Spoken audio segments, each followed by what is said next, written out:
Om Swastiastu, Om Awigenem Astu, Namo Sedayam.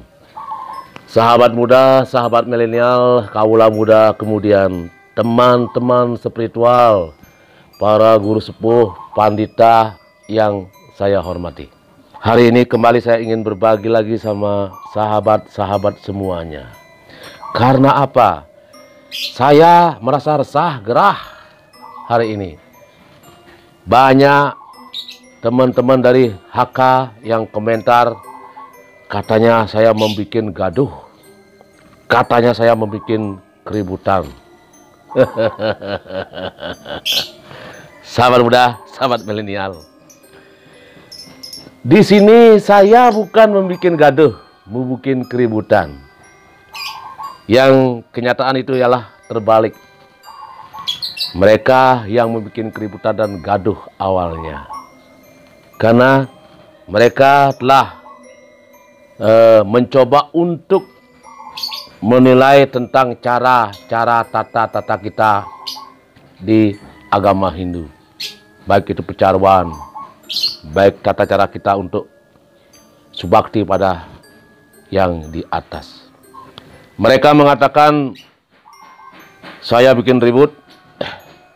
Mereka menjawab dengan banyak kata-kata dalam channel saya, seolah mereka yang paling benar, seolah mereka yang paling tahu tentang adat istiadat yang ada di Bali.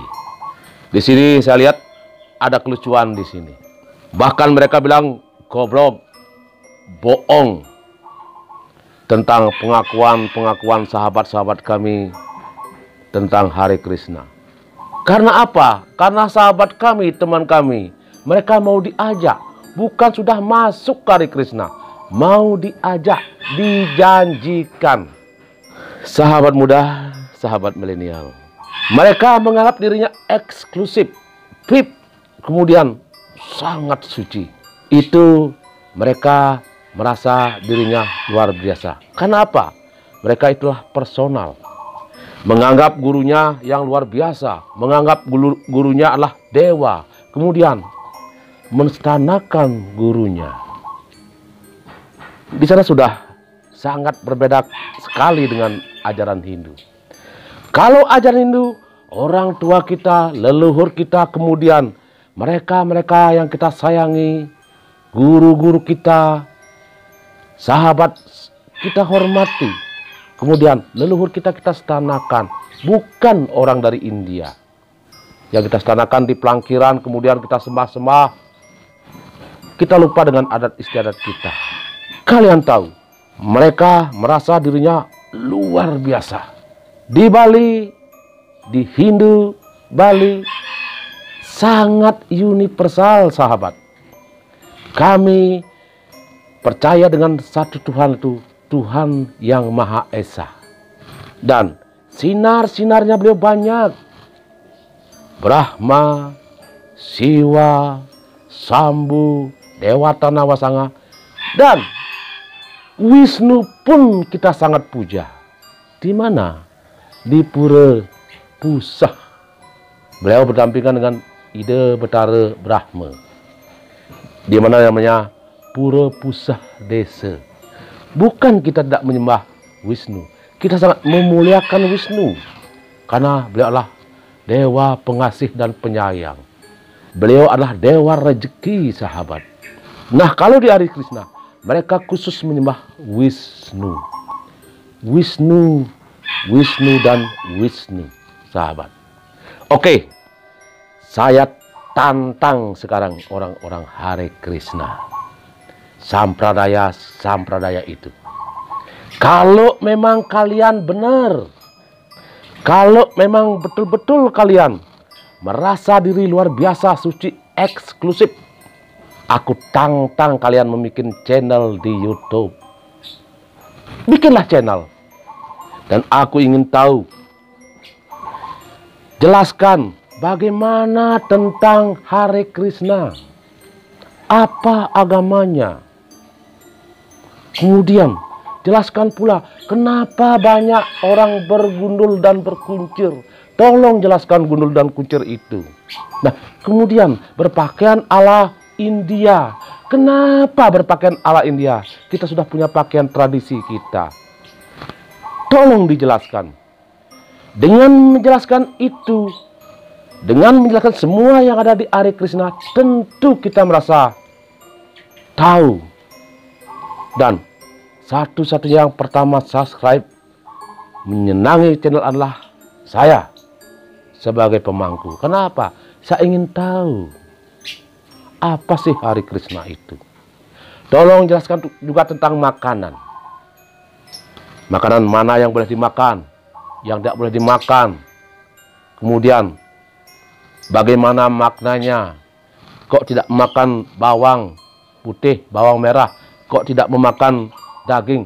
Tolong dijelaskan. Akhirnya apa? Kami sebagai masyarakat Bali, sebagai kaula muda yang ada di Bali, menjadi maklum. Dengan itu tentu kami merasa di education. Tentu kami merasa tahu tentang Hare Krishna. Supaya kami tidak dibilang membuat keributan. Adat-adat kami dibilang membuat keributan. Nah, supaya tidak ada salah paham di sini. Tolong saya tantang kalian. Hare Krishna, Sampradaya, Sai Baba. Bikinlah channel. Tolong jelaskan sejelas-jelasnya tentang semuanya. Tentu supaya tidak ada kesalahpahaman. Tentu supaya kami juga tahu tentang sampradaya itu. Oke, sahabat muda, sahabat milenial. Supaya tidak salah paham, mari kita saksikan sebuah visualisasi tentang sampradaya. Ini videonya, sahabat. Sahabat muda, sahabat milenial. Sampradaya adalah doktrin tradisional tentang pengetahuan sebuah tradisi yang hidup dari tradisi teologi. Kemudian diteruskan latihan lisan dan cara-cara upayana inisiasi. Lalu apa arti sampradaya? Sampradaya berasal dari kata samprada yang artinya memberi, menghadiahi, menyerahkan, menganugerahkan, menurunkan melalui tradisi-tradisi, kemudian mewariskan.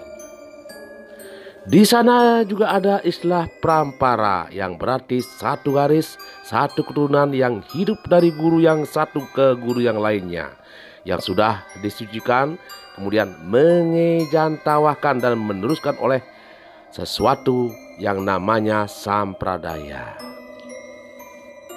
Guru prampara. Prampara artinya suksesi atau pergantian guru dari satu guru ke guru yang lainnya. Satu garis guru spiritualitas dalam inisiasi dan suksesi, sebuah paham yang otentik sebagai runtutan mistik serta paham dari guru yang satu ke guru yang lainnya.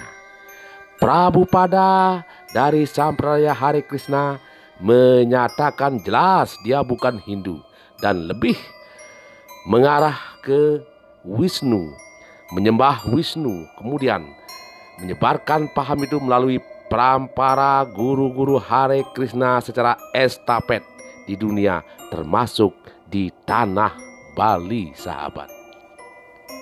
Mereka mengajarkan diri paling suci, paling eksklusif tentang dirinya, tentang Hare Krishna. Lalu bagaimana dengan Hindu yang ada di Bali yang sudah disempurnakan oleh pandita-pandita sucinya, seperti tradisi budaya agama yang tidak bisa dipisahkan, seperti upacara keagamaan, mecaru, tarian sakral, kemudian budaya mepet, dan pemimpin upacara para pemangku pandita, orang suci yang sudah kita terima dari leluhur nenek moyang orang Bali. Apakah itu harus kita tinggalkan dengan menggantikannya dengan paham-paham sampradaya-sampradaya dari luar dengan budaya dan tata caranya? Tentu tidak. Kita tetap akan menjalankan, mempertahankan budaya Bali, kearifan lokal Bali, adat istiadat Bali, kemudian jenius Bali. Itulah yang membuat kita gerah, resah dengan adanya sampradaya-sampradaya dari luar Bali. Dia membawa budaya India, dia membawa budaya-budaya yang tidak sesuai dengan budaya kehidupan orang Bali yang notabene sampai sekarang kita pertahankan, kemudian kita lanjutkan, mewariskan ke sana persana cucu-cucu kita, sahabat.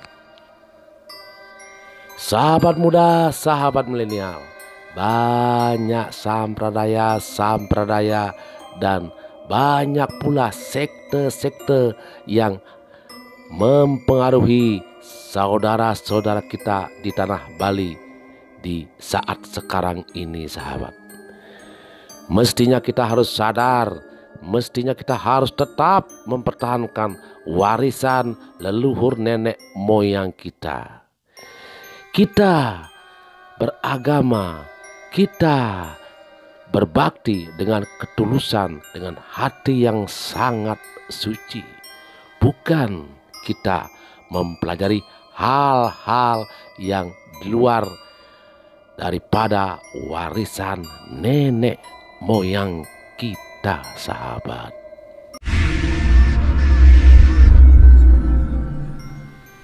Sahabat muda, sahabat milenial, hati-hati. Mereka semua sampradaya itu sok moralis, sok santun, sok pintar. Bahkan mungkin mereka menjanjikan tentang hal-hal yang di luar nalar. Yang terpenting, saya berkoar-koar di sini, saya membuat kegaduhan tentang channel saya adalah untuk apa? Untuk mengajak, menyadarkan sahabat-sahabat kita yang sudah masuk ke sampradaya. Kemudian untuk merangkul kembali sahabat-sahabat kita, sahabat-sahabat muda, supaya tidak sampai terjerumus dalam sekte-sekte sampradaya. Ingat leluhur, ingat saudara, ingat semuanya. Kalau sampai sampradaya itu masuk ke dalam jiwa kalian, maka kalian akan sulit untuk keluar. Bagaimana tentang warisan leluhur kita? Bagaimana tentang pura-pura yang ada di Bali? Bagaimana tarian-tarian yang ada di Bali? Bagaimana kemudian petani-petani yang ada di Bali? Dan sahabat-sahabat pariwisata yang ada di Bali? Tentu kita harus berpikir yang lebih luas. Mari kita kelola. Salam muda, saya akhiri Sampai di sini saya tunggu channel dari Sampradaya itu. Om Santi Santi Santi Om.